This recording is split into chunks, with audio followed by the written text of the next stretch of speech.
اعوذ باللہ من الشیطان الرجیم بسم اللہ الرحمن الرحیم۔ مطالعہ سیرت النبی ہماری زندگی کا ایک بہت ہی اہم ٹاپک ہے، چاہے ہم زندگی کی کسی بھی شعبے کے ساتھ ہمارا تعلق ہو، اور خصوصاً طالب علمی میں۔ سیرت النبی کی اہمیت پر گفتگو کرنے سے پہلے لغوی اعتبار سے دیکھ لیتے ہیں کہ سیرت کا معنی کیا ہے۔ لغتاً سیرت سے مراد طور طریقہ، چلنا، اس کے علاوہ حالت کے معنی میں بھی استعمال ہوا ہے۔ قرآن مجید برہان رشید میں عصائے موسیٰ کے لیے سورۃ طٰہٰ میں اللہ نے ارشاد فرمایا سنعیدھا سیرتھا الاولیٰ، ہم اسے لوٹا دیں گے سیرت اولیٰ، یعنی اس کی پہلی حالت کی طرف۔ البتہ اصطلاحی طور پر یا اسلامک ٹرمنالوجی میں سیرت سے مراد یہ ہے کہ نبی صلی اللہ علیہ وآلہ وسلم کے اقوال، افعال، احوال اور آپ کے فضائل کا تذکرہ کرنا، یہ سیرت النبی کہلائے گا، اور ان کا مطالعہ سیرت النبی کہلائے گا۔ اب ہم یہ دیکھ لیتے ہیں کہ قرآن مجید برہان رشید میں سیرت النبی کی اہمیت کے متعلق اللہ تبارک و تعالیٰ نے کیا ارشاد فرمایا ہے۔ چند ایک آیات آپ کی لیے میں پیش کر دیتا ہوں، باقی تو پورا قرآن ہی نبی صلی اللہ علیہ وآلہ وسلم کی سیرت ہے۔ اللہ تبارک و تعالیٰ نے سورۃ الاحزاب میں ارشاد فرمایا لقد کان لکم فی رسول اللہ اسوۃ حسنہ، کہ تمہارے لیے نبی صلی اللہ علیہ وآلہ وسلم کی زندگی بہترین اسوہ حسنہ ہے، بہترین اسوہ ہے۔ تو یقیناً ہمیں نبی صلی اللہ علیہ وآلہ وسلم کی زندگی کا مطالعہ کرنا، اس کی اہمیت ہمیں قرآن بتا رہا ہے۔ اسی طرح سے سورۃ النساء میں اللہ تبارک و تعالیٰ نے ارشاد فرمایا من یطع الرسول فقد اطاع اللہ، کہ رسول کی اطاعت اللہ کی اطاعت ہے۔ اس لیے نبی صلی اللہ علیہ وآلہ وسلم کی سیرت کا مطالعہ کرنا ہمارے لیے ازبا ضروری ہے۔ سورۃ النساء میں اللہ تبارک و تعالیٰ نے ارشاد فرمایا وما ارسلنا من رسول الا یطاع باذن اللہ، اللہ کے حکم سے رسول صلی اللہ علیہ وسلم کی ہم نے رسولوں کو بھیجا اس لیے ہے کہ اللہ کے حکم سے ان کی اطاعت کی جائے۔ پھر اللہ تبارک و تعالیٰ نے سورہ حشر میں ارشاد فرمایا وما آتاکم الرسول فخذوہ وما نہاکم عنہ فانتہوا، جو اللہ کے رسول صلی اللہ علیہ وسلم تمہیں دیں وہ لے لو، اور جسے روکیں اسے رک جاؤ۔ پھر اللہ تبارک و تعالیٰ نے رسالت مآب صلی اللہ علیہ وسلم کے لیے ارشاد فرمایا فلا و ربک لا یؤمنون حتی یحکموک فیما شجر بینہم، اس وقت تک کامل مومن نہیں ہو سکتے اللہ کی قسم جب تک کہ یہ اپنے جھگڑوں میں محبوب صلی اللہ علیہ وسلم آپ کو ثالث نہ بنا لے۔ اس طرح سے اللہ تبارک و تعالیٰ نے نبی صلی اللہ علیہ وآلہ وسلم کی سیرت کی اہمیت کے لیے ارشاد فرمایا وَإِنَّكَ لَعَلَىٰ خُلُقٍ عَظِيمٍ، سورۃ العلق،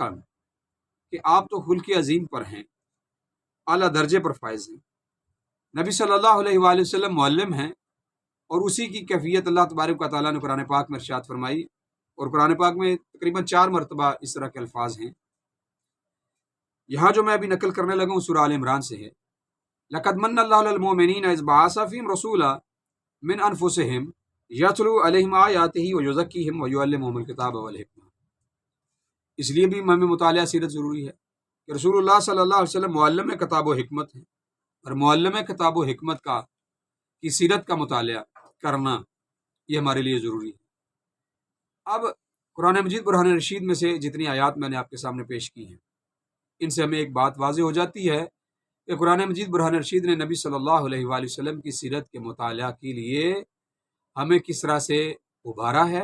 اور سیرت النبی صلی اللہ علیہ وآلہ وسلم پر قرآن کیسے دلالت کرتا ہے۔ اب اس کے بعد آئیے نبی صلی اللہ علیہ وآلہ وسلم کی ذات اقدس پر، جن کے بارے میں قرآن بھی یہ کہہ رہا ہے وما ینطق عن الہویٰ ان هو الا وحی یوحیٰ، کہ یہ اپنی مرضی سے نہیں بولتے بلکہ اللہ تبارک و تعالیٰ کی طرف سے وحی ہے جو ان پر کی جاتی ہے، سورہ نجم۔ اس لیے نبی صلی اللہ علیہ وآلہ وسلم کے جو اقوال ہیں وہ بھی آپ نے خود بھی اپنی سیرت کی اور اپنی سنت کی اہمیت بیان فرمائی۔ نبی صلی اللہ علیہ وسلم نے اپنی اطاعت کے لیے ارشاد فرمایا کل امتی یدخلون الجنہ الا من آبا، میری امت کے تمام لوگ جنت میں داخل ہو جائیں گے ما سوائے آبا کے۔ قالوا یا رسول اللہ، صحابہ نے پوچھا اللہ کے رسول صلی اللہ علیہ وسلم ومن آبا، یہ کون لوگ ہیں انکار کرنے والے؟ قال، اللہ کے رسول صلی اللہ علیہ وسلم نے ارشاد فرمایا من اطاعنی دخل الجنہ، جس نے میری اطاعت کی وہ جنت میں داخل ہو گیا۔ ومن عصانی فقد آبا، جس نے نافرمانی کی اس نے ہی آبا کیا، اسی نے انکار کیا۔ اطاعت رسول کیسے ہوگی؟ نبی صلی اللہ علیہ وسلم کی سیرت کے مطالعے سے ہوگی۔ اس طرح رسول اللہ صلی اللہ علیہ وآلہ وسلم نے ارشاد فرمایا، انی ترکت فیکم امرین، میں تمہارے درمیان دو چیزیں چھوڑ کے جا رہا ہوں، لن تضلوا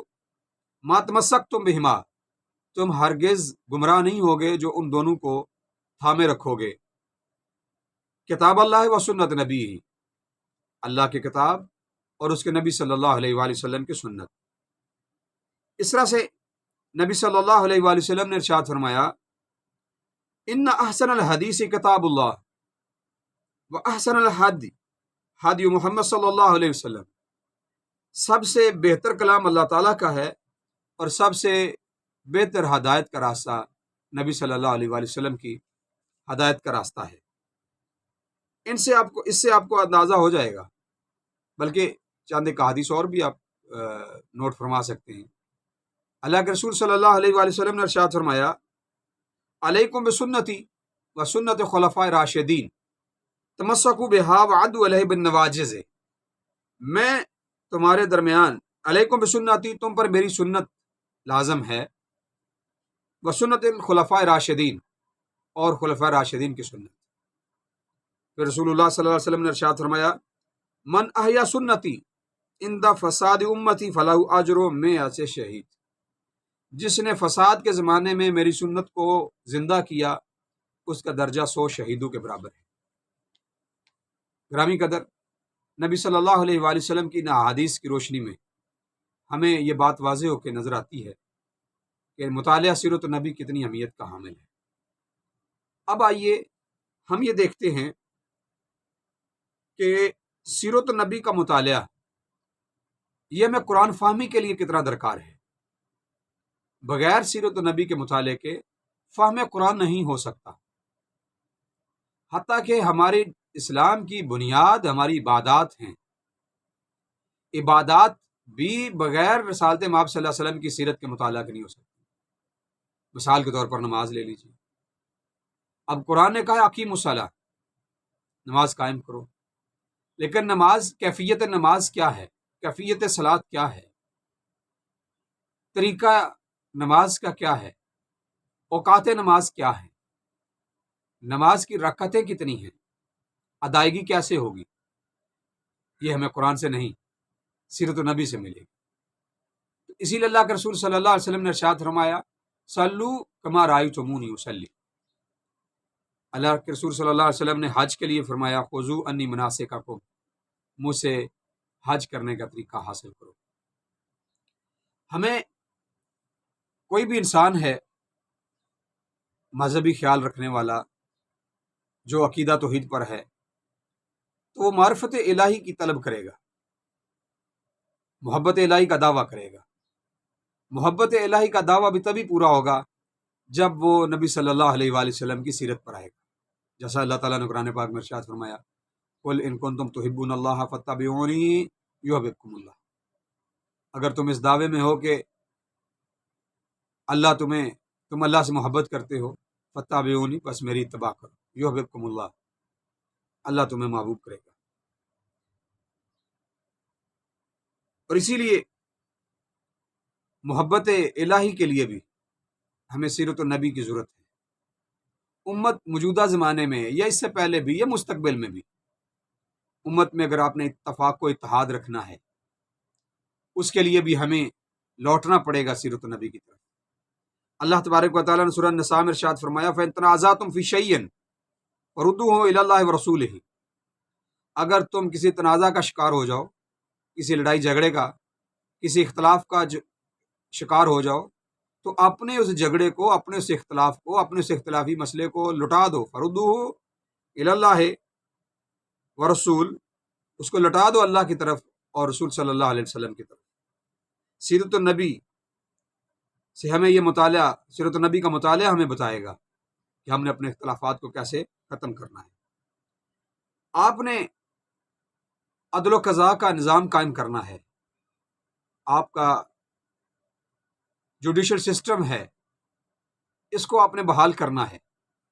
آپ کو سیرت النبی کا مطالعہ کرنا پڑے گا۔ کیسے رسالت مآب صلی اللہ علیہ وسلم نے قضاء و عدل کو قائم فرمایا۔ اگر آپ اپنے اخلاق کو بہتر کرنا چاہتے ہیں، اپنے کردار کو بہتر کرنا چاہتے ہیں، مثال بننا چاہتے ہیں، تو نبی صلی اللہ علیہ وآلہ وسلم کے محاسن ہی ہیں جن کو آپ اپنا کے اپنے اخلاق کو بہتر کر سکتے ہیں۔ اللہ کے رسول صلی اللہ علیہ وسلم نے ارشاد فرمایا بعثت لأتمم مکارم الاخلاق، میں تو مبعوث اس لیے کیا گیا ہوں تاکہ اخلاقیات مکمل کیے جائیں، تاکہ احسن اخلاق کیا جائے۔ اگر آپ زندگی گزارنا چاہتے ہیں تو رسول اللہ صلی اللہ علیہ وسلم کی سیرت ہی ہمیں بتائے گی کہ اوسط زندگی گزارنا، درمیان میں وسطانہ زندگی گزارنا، وسط میں رہ کے، یہ ہمارے لیے بہتر ہے۔ خیر الامور اوساطھا، اللہ کے رسول صلی اللہ علیہ وسلم نے ارشاد فرمایا کہ بہترین کام تو میانہ روی کے ہیں۔ یہ سیرت النبی ہی ہمیں بیان کرے گی۔ اگر آپ تبلیغ دین کے لیے جانا چاہتے ہیں، آپ لوگوں تک پیغام الہی پہنچانا چاہتے ہیں، تو سیرت النبی ہمارے سامنے ہے کہ کیسے رسالت مآب صلی اللہ علیہ وسلم نے مکہ میں گزارا، کیسے رسالت مآب صلی اللہ علیہ وآلہ وسلم نے طائف میں لوگوں کا سامنا کیا اور کتنی تکلیفیں اٹھائیں، اور نبی صلی اللہ علیہ وسلم نے کس طرح اپنے ماتھے پر بال نہیں آنے دیا، کس طرح مسکراہٹ اپنے چہرے پہ ہمیشہ رکھی، کس طریقے سے نبی صلی اللہ علیہ وسلم نے لوگوں کو دعوت دی۔ اگر آپ مبلغ بننا چاہتے ہیں تو بھی رسالت مآب صلی اللہ علیہ وسلم کی سیرت کا مطالعہ کرنا پڑے گا، اور اسی لیے رسول اللہ صلی اللہ علیہ وسلم نے مبلغین کو یہ دعوت دی اور ارشاد فرمایا بشرو ولا تنفرو، لوگوں کو خوشخبری سنایا کرو، لوگوں کو نفرت مت لاؤ، یسرو، لوگوں کے لیے آسانیاں دیا کرو، ولا تعسرو، اور تنگی پیدا مت کیا کرو۔ اور اسی طرح رسول اللہ صلی اللہ علیہ وسلم نے ارشاد فرمایا اپنے خطبوں کو مختصر اور نمازوں کو لمبا کرو، یعنی جب آپ خطاب کر رہے ہوں لوگوں کے ساتھ اپنی بات چیت کو مختصر رکھیں، لیکن جب اللہ کی بارگاہ میں کھڑے ہیں تو اپنی نماز اور سجدے میں طوالت اختیار کریں۔ اسی طرح سے انسان اپنی زندگی کو اس دنیا میں بھی کامیاب کرنا چاہتا ہے اور آخرت میں بھی۔ دنیا کی کامیابی کا راز بھی رسالت مآب صلی اللہ علیہ وآلہ وسلم کی زندگی میں ہے، اور آخرت کی کامیابی بھی رسالت مآب صلی اللہ علیہ وسلم کی زندگی میں۔ نبی صلی اللہ علیہ وسلم روزہ رکھتے بھی تھے، افطار بھی کرتے تھے، آپ نے شادیاں بھی کی ہیں، لیکن آپ غار حرا میں بھی جاتے تھے، آپ مسجد نبوی میں بھی آپ بیٹھتے تھے، لیکن آپ جہاد میں بھی جاتے تھے،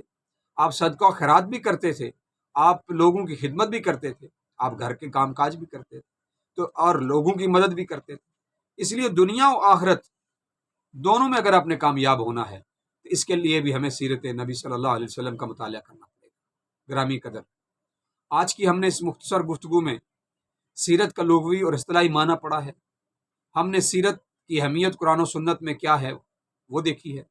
اور عملی زندگی میں نبی صلی اللہ علیہ وآلہ وسلم کی سیرت کو اپنا کے ہم کیسے کامیاب ہو سکتے ہیں، اس پر ہم نے گفتگو کی ہے۔ اللہ تبارک و تعالیٰ کی بارگاہ میں دعا ہے کہ ہمیں سیرت النبی صلی اللہ علیہ وآلہ وسلم کی مطالعہ کی توفیق عطا فرمائے، اور نبی صلی اللہ علیہ وسلم کے اسوہ کاملہ کے مطابق ہمیں زندگی گزارنے کی توفیق عطا فرمائے۔ وما علیہ الا البلاغ۔